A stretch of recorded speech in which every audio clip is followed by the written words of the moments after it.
The boardroom fell silent as I scattered 3 envelopes across the mahogany table. Garrett Wainwright's face drained of color as he reached for the first one, my resignation letter. His hand trembled slightly as he opened the second envelope, the data center lease termination notice.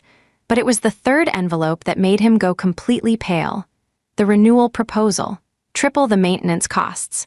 No more discounts. No more favors. What is this? He stammered, his usual arrogant tone replaced with something that sounded almost like panic. The other executives leaned forward, trying to glimpse the documents. Just 48 hours earlier, this same man had yawned in my face while slashing my operational budget, claiming the company couldn't spare $800 for dual monitors. Now, he was staring at paperwork that would cost Summit Technologies an additional $1.2 million annually. My phone buzzed on the table. Another notification from the data center monitoring system. I let it sit there, watching Garrett's eyes dart between the envelopes and my expressionless face. "You can't do this," he finally managed. I picked up my phone, silenced the notification, and looked him directly in the eye. "I already did. Welcome to the Payback Office channel, where corporate karma comes full circle. If you've ever been undervalued, overlooked, or completely dismissed by someone who thought they held all the cards, you're in the right place." Before we get into exactly how one budget meeting turned into a corporate catastrophe, let's build this community together. We're on our way to 7,000 subscribers, people who believe that respect in the workplace isn't optional, it's essential. Hit that subscribe button and join us.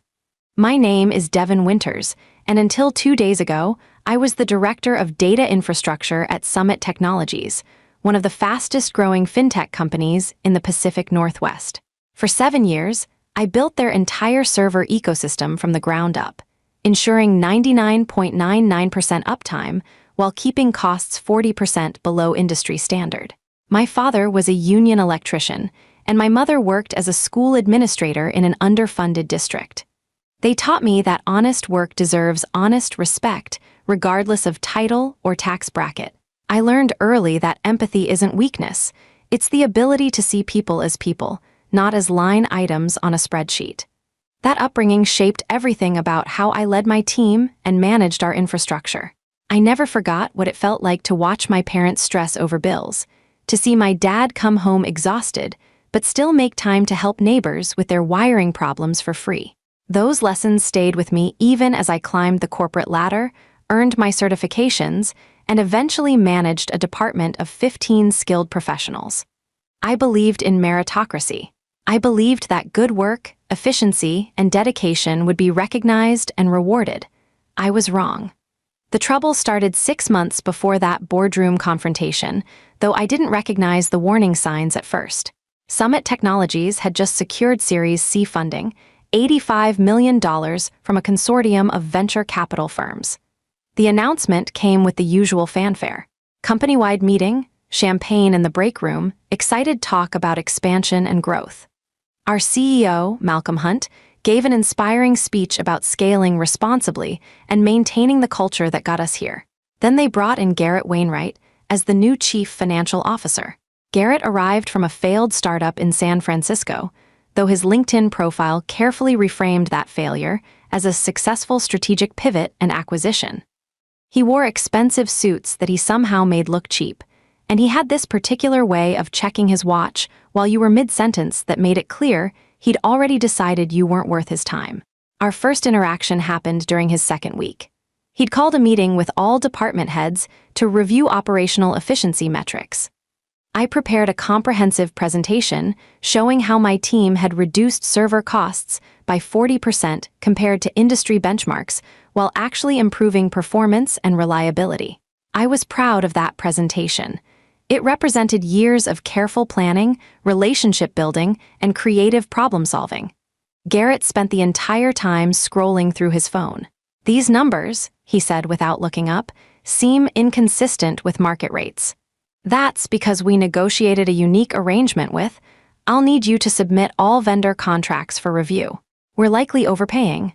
I paused, genuinely confused. The data shows we're underpaying by significant margins. That's the point of, "I'll be the judge of that, Miss Winters." He still hadn't made eye contact. Send everything to my assistant by end of day, Miss Winters. In a company where everyone from the CEO to the interns went by first names, Garrett had immediately established a hierarchy through simple formality.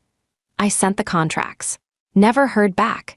When I followed up 2 weeks later, his assistant informed me that Mr. Wainwright had reviewed the materials and found no immediate concerns.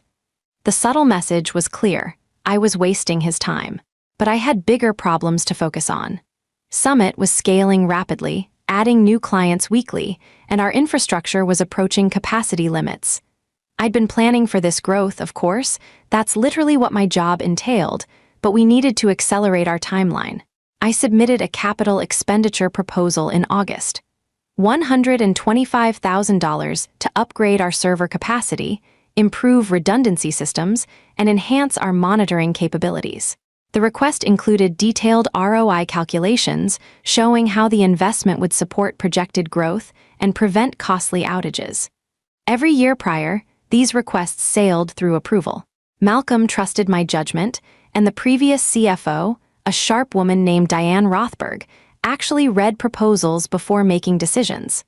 Garrett rejected my request within 2 hours of submission. No questions, no meeting, just a one-line email.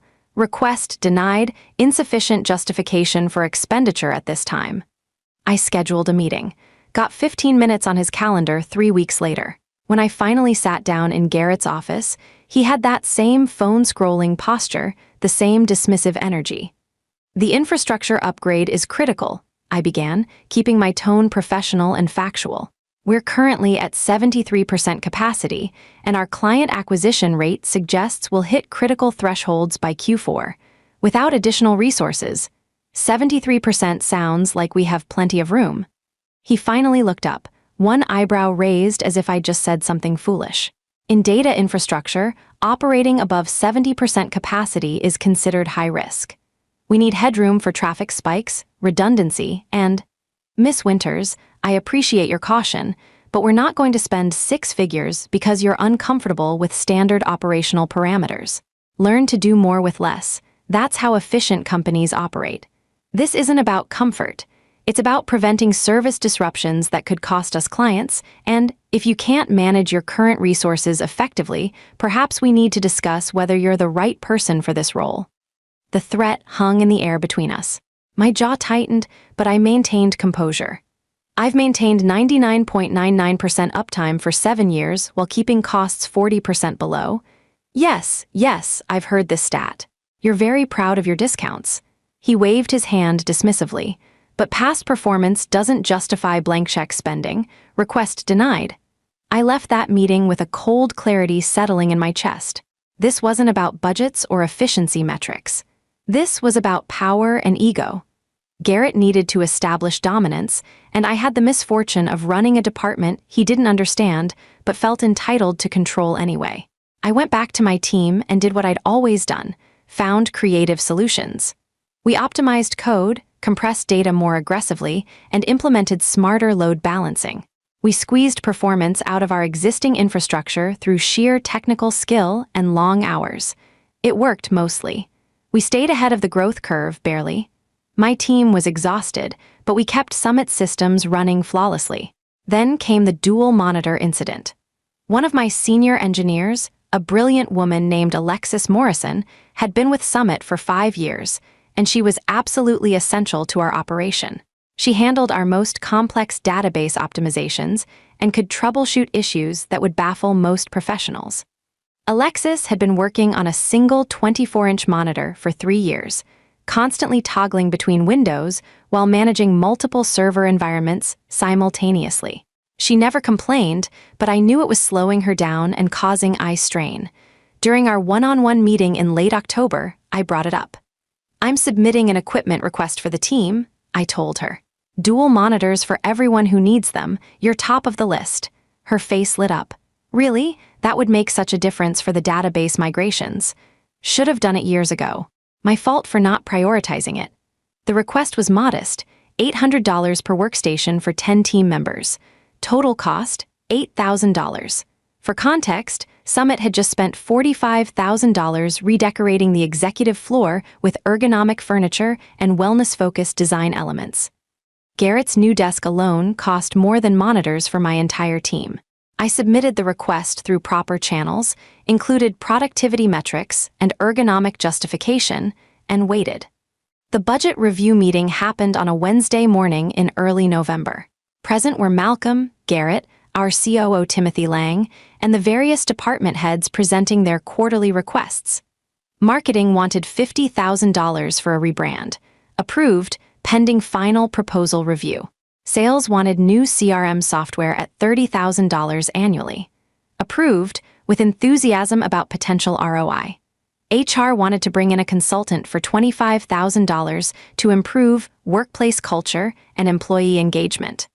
Approved, because apparently we needed a consultant to tell us that people wanted basic equipment to do their jobs. My turn, I kept it simple. Requesting $8,000 for dual monitor setups for the infrastructure team. This equipment will improve efficiency for complex multi-environment management and reduce eye strain during extended troubleshooting sessions. The productivity gains will easily offset the minimal investment. Garrett didn't even pretend to consider it. He literally yawned, an exaggerated theatrical yawn, and leaned back in his chair. "We can't spare $800 for dual monitors," he announced, as if this was the most obvious conclusion in the world. Then he took his red pen and slashed a line through my request on the printed agenda. The room went quiet. Timothy looked uncomfortable.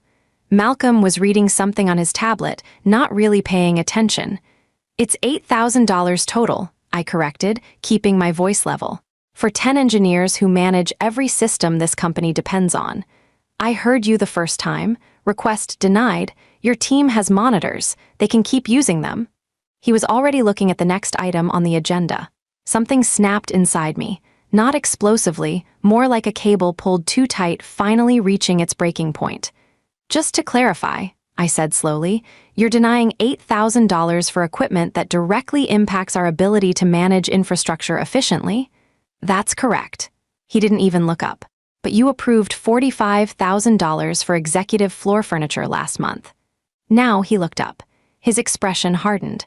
"The executive environment directly impacts our ability to close deals and maintain professional standards. Your team sits in a basement server room. Nobody sees them. Functionality is sufficient. Nobody sees them because they're keeping the lights on while everyone else takes credit for. This discussion is over, Miss Winters. Request denied." "Move on." Malcolm finally glanced up from his tablet. "Devon, I'm sure we can revisit this next quarter. Let's keep the meeting moving." I nodded slowly and sat back. But my mind was already racing in a completely different direction. The meeting continued around me. I heard voices discussing other budgets, other priorities, but I wasn't really listening anymore.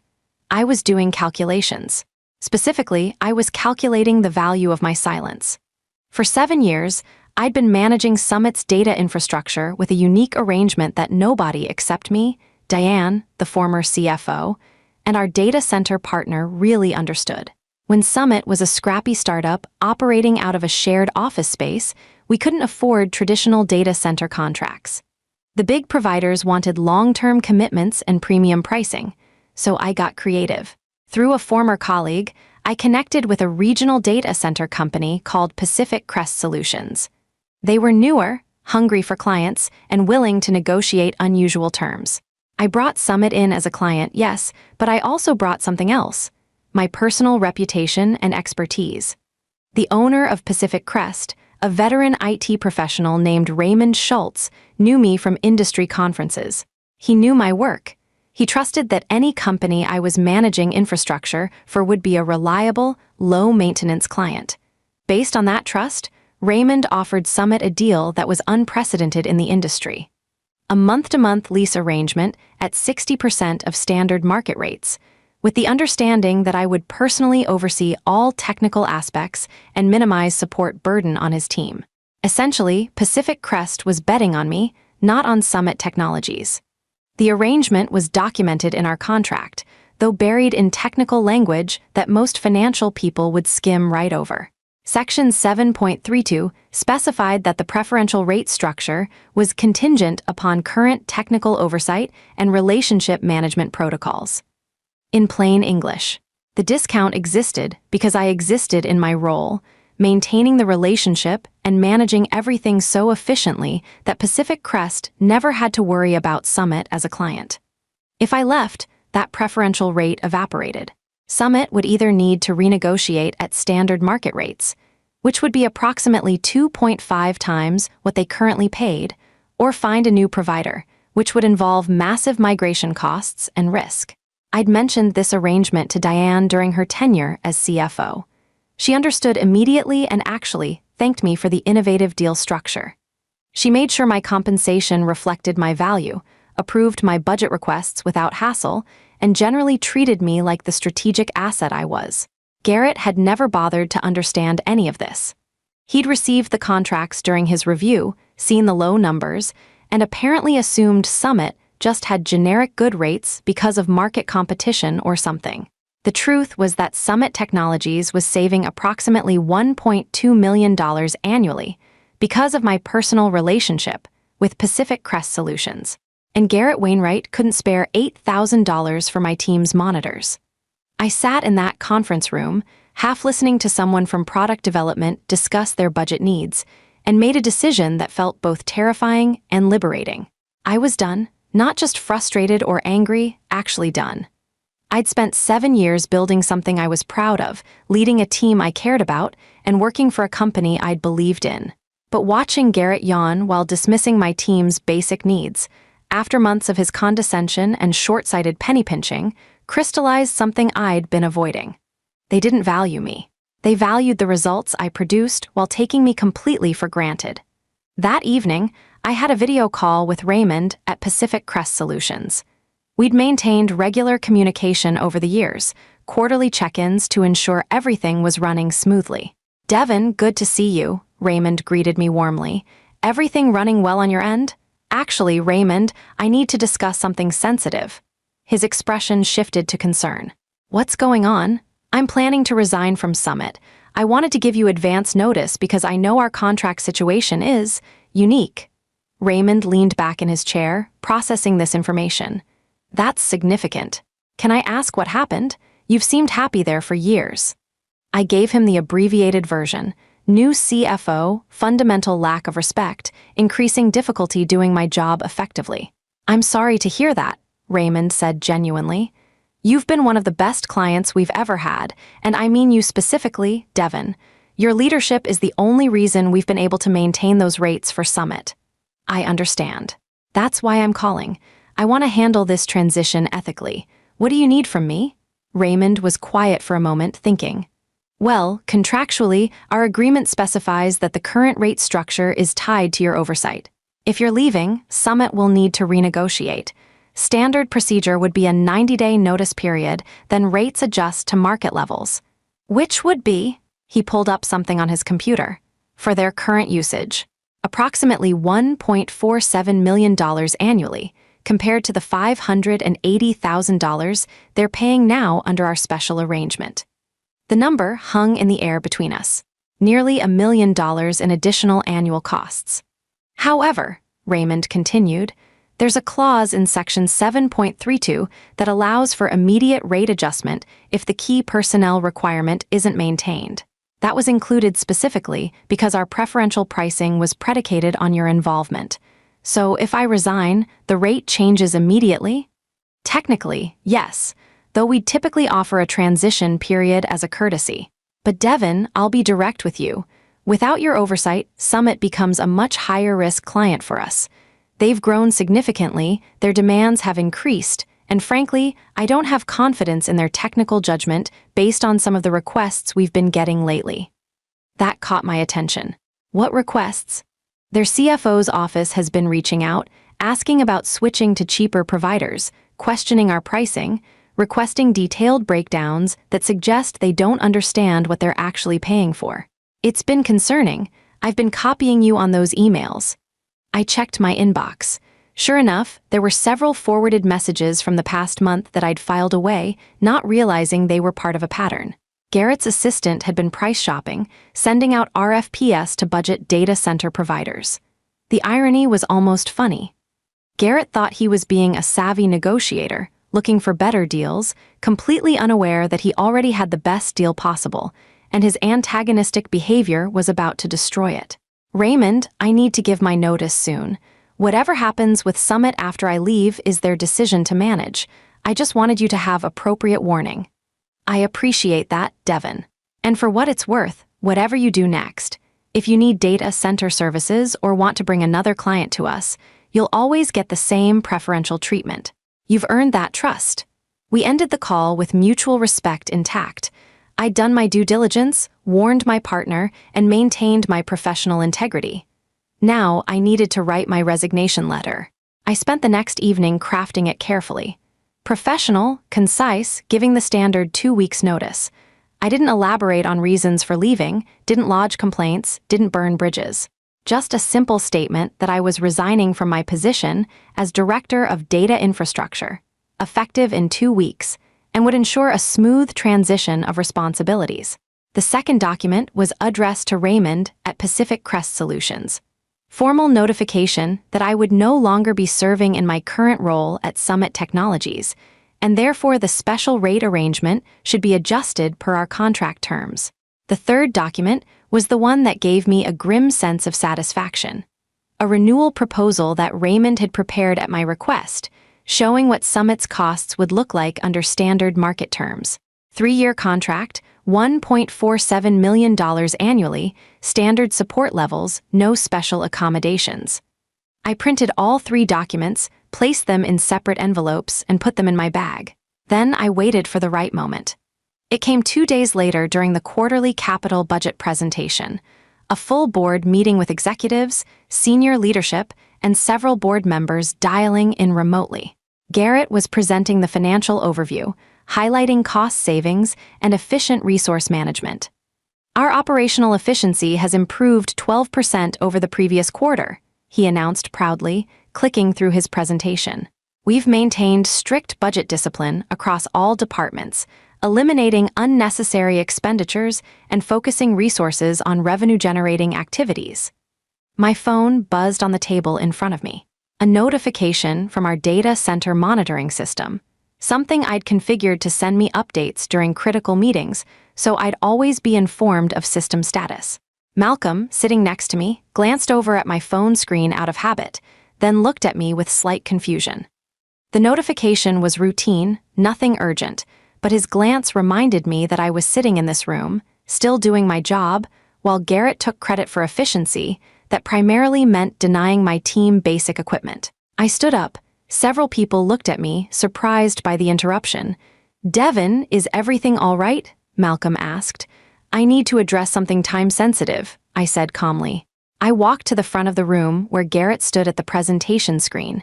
His expression shifted from confusion to annoyance at the interruption. From my bag, I pulled out 3 envelopes, placed them on the table in front of him, spread them out so the labels were visible. The room went silent.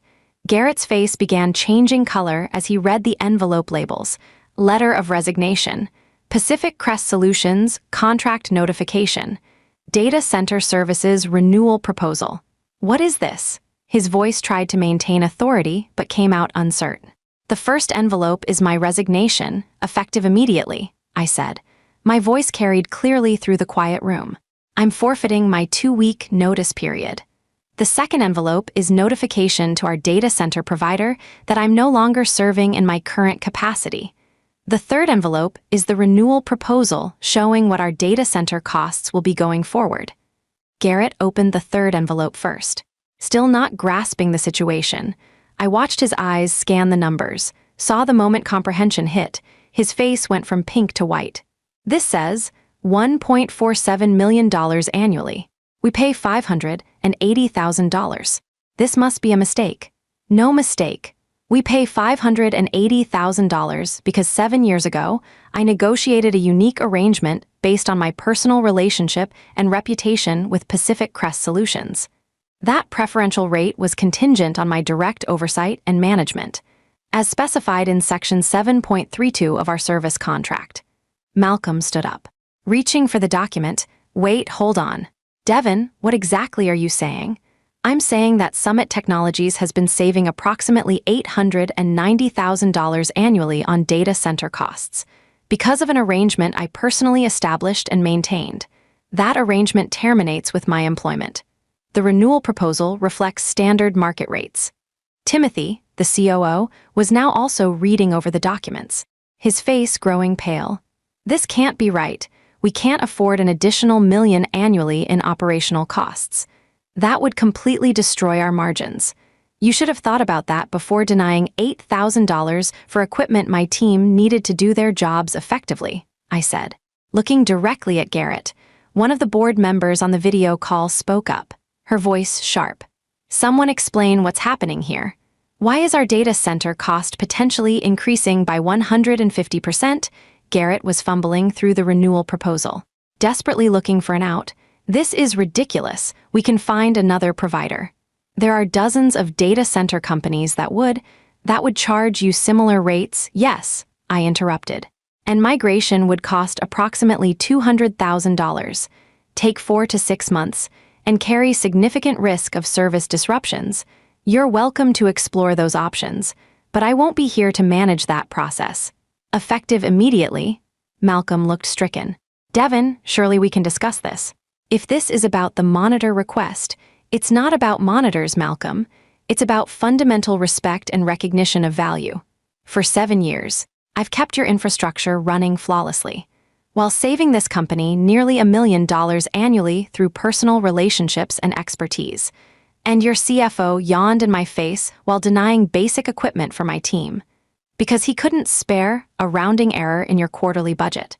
The room erupted in urgent whispers. Board members asking questions over the video feed, Timothy frantically typing on his laptop, probably trying to verify the numbers.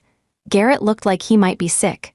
This is sabotage, Garrett finally managed, his voice rising. You're deliberately harming this company out of spite over a minor budget decision. This is unprofessional and possibly illegal. Nothing about this is illegal, I said calmly.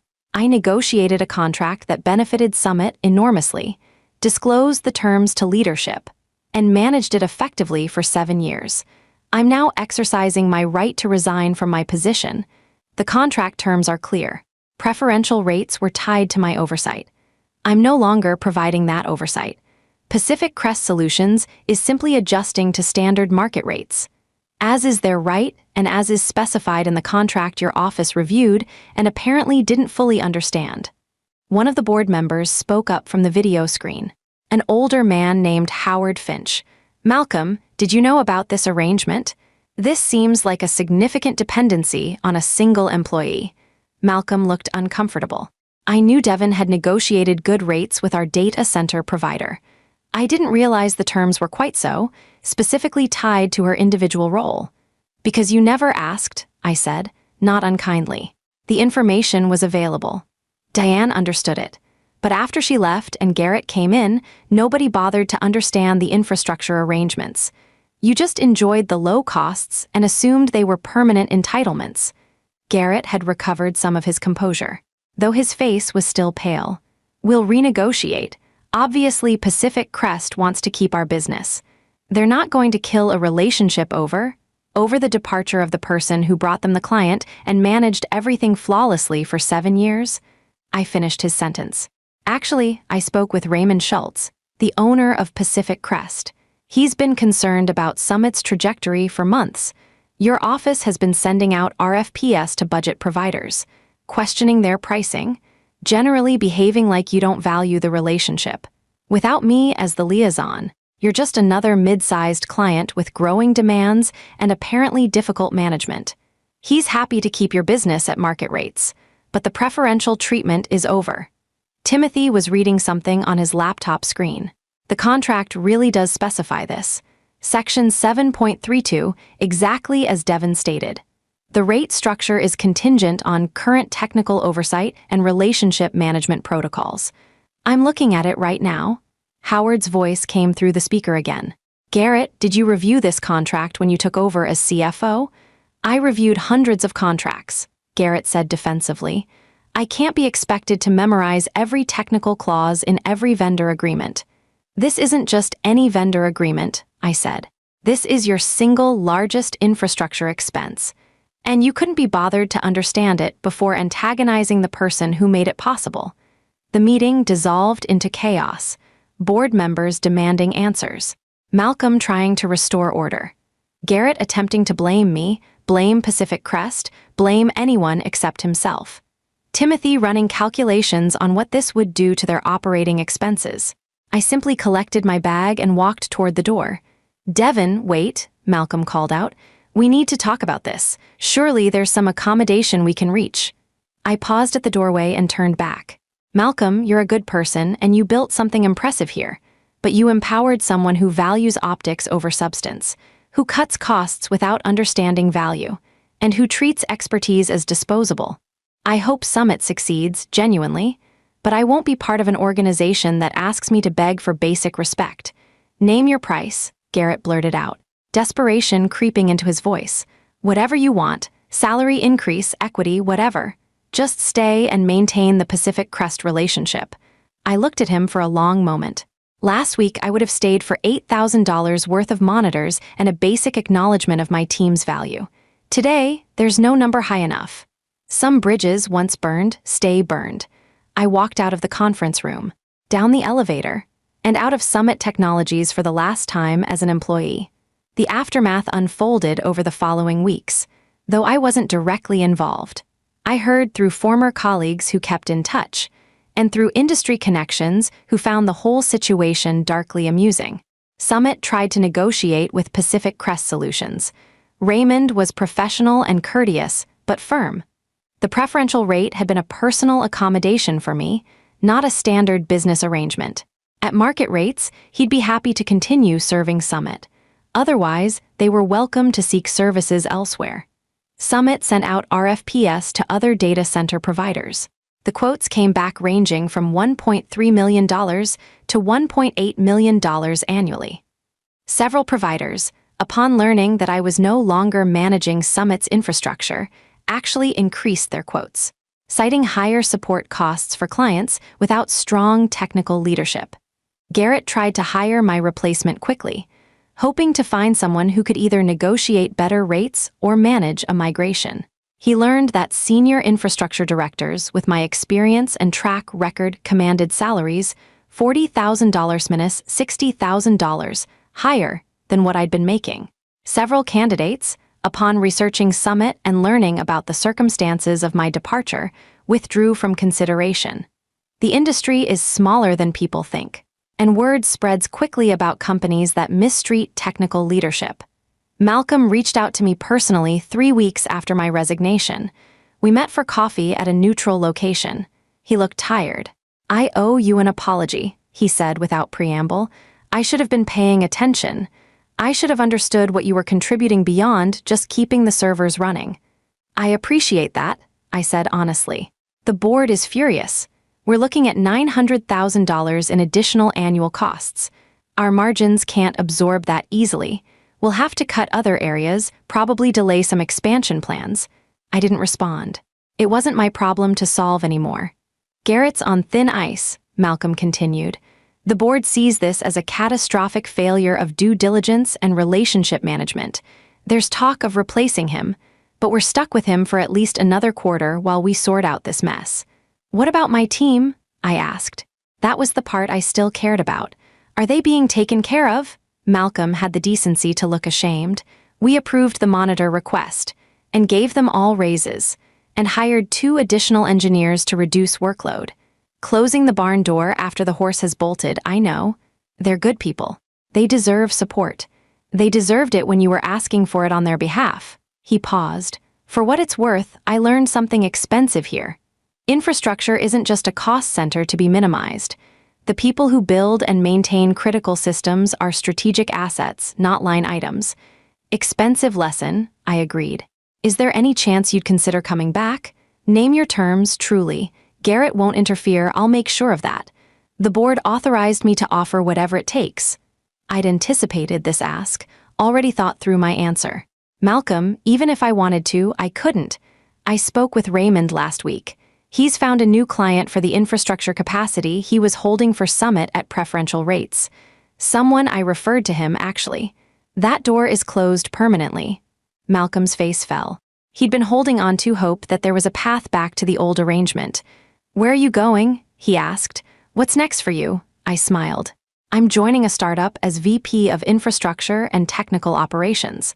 20% lower base salary than Summit was paying me, but significant equity and a leadership team that actually values technical expertise. They're building something interesting in the sustainable energy sector. Raymond is setting up their data infrastructure, preferential rates." Of course," Malcolm echoed with a sad smile. "You're taking your magic with you." "It's not magic, Malcolm. It's relationships, expertise, and mutual respect. Those things have value." Garrett never understood that. He saw numbers on a spreadsheet and thought cutting costs meant effective leadership.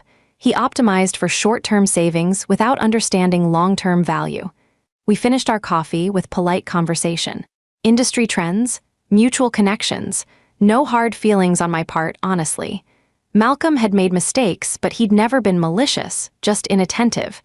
As we parted ways, Malcolm said one last thing. "I hope your new company appreciates what they're getting, and I hope they're smart enough to never take it for granted." "So do I replied. 3 months later, I saw the announcement. Garrett Wainwright had decided to pursue other opportunities. Leaving Summit Technologies.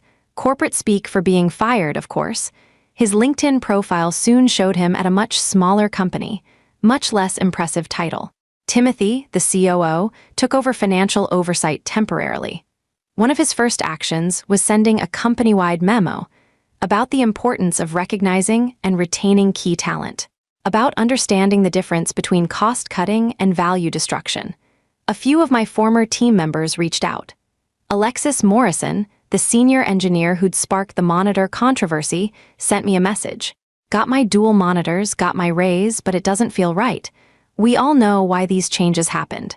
It's embarrassing that it took your departure to make them see sense. Thank you for fighting for us, even though it cost you." I told her I appreciated the message, that she should stay at Summit as long as it served her career goals. No point in burning her opportunities over my grievances.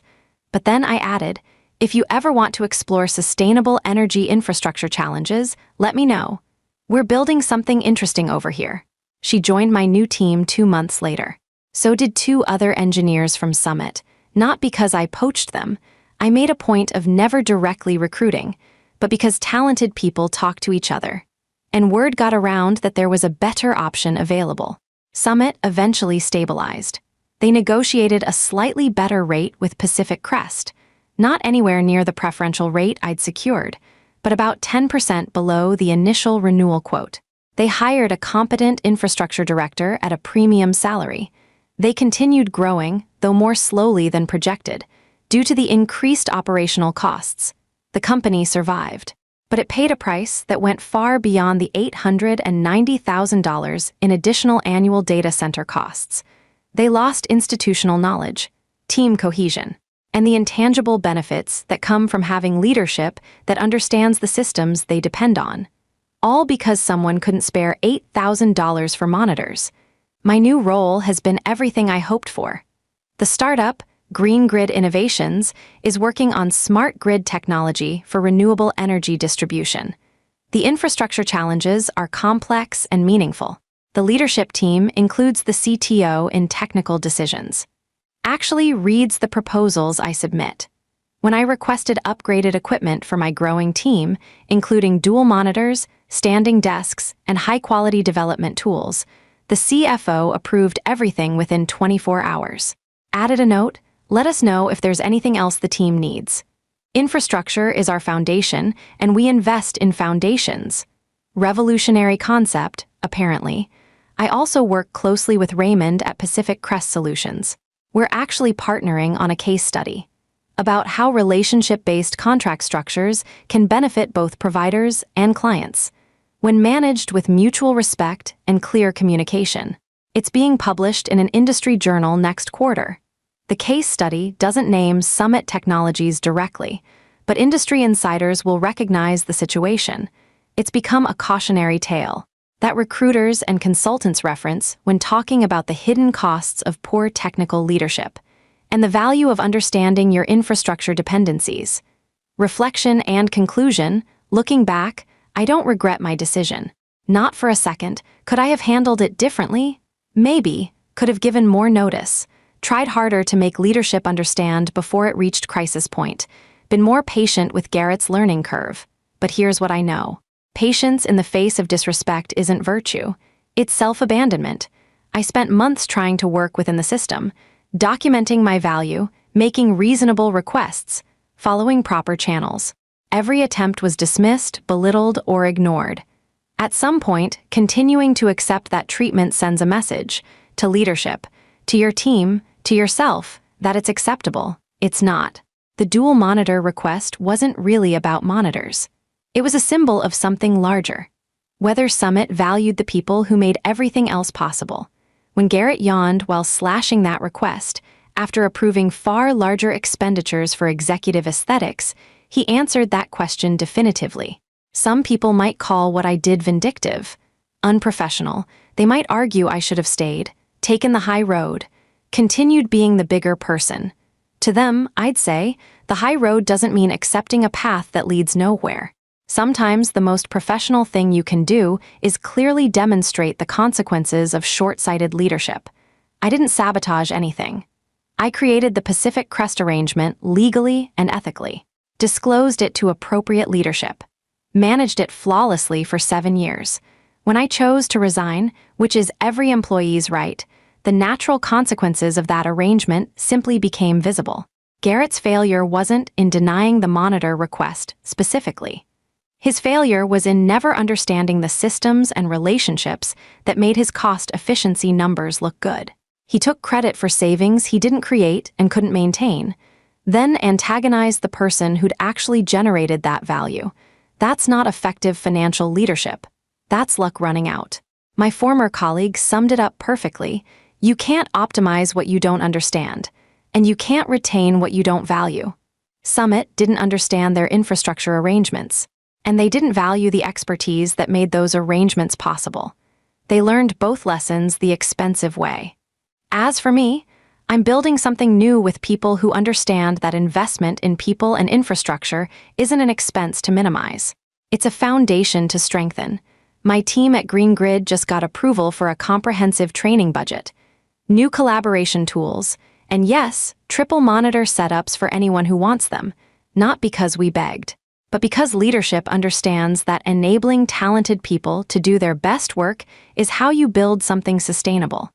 It's amazing what's possible when basic respect is the starting point, rather than something you have to fight for. The payback wasn't about the money Summit lost, or the embarrassment Garrett faced. The real payback was the clarity I gained about my own worth, and the reminder that expertise, relationships, and integrity have value that goes beyond any single employer. Companies that recognize that value will thrive. Companies that don't will pay premium rates while wondering why their best people keep leaving. Summit Technologies learned which category they fell into. It cost them approximately $890,000 annually, plus the institutional knowledge of several experienced engineers, plus their reputation in a tight-knit industry, all for the low price of an $8,000 monitor request and one CFO's ego. Some lessons can only be learned the expensive way. I doubt Garrett learned anything from this experience. People like him tend to externalize blame, see themselves as victims of circumstances rather than architects of consequences. But maybe he's at his new, smaller company right now, cutting costs without understanding value, waiting for the next Devon Winters to teach him the same lesson again. Either way, it's not my problem anymore. If this story resonated with you, whether you've been undervalued at work, overlooked for contributions, or simply believe that expertise and respect matter, subscribe to the Payback Office channel. We're building a community of professionals who understand that knowing your worth isn't arrogance. It's self-respect. Help us reach 7,000 subscribers who believe that workplace dignity isn't negotiable. And remember, the next time someone yawns while dismissing your value, maybe it's time they learned what that value actually costs.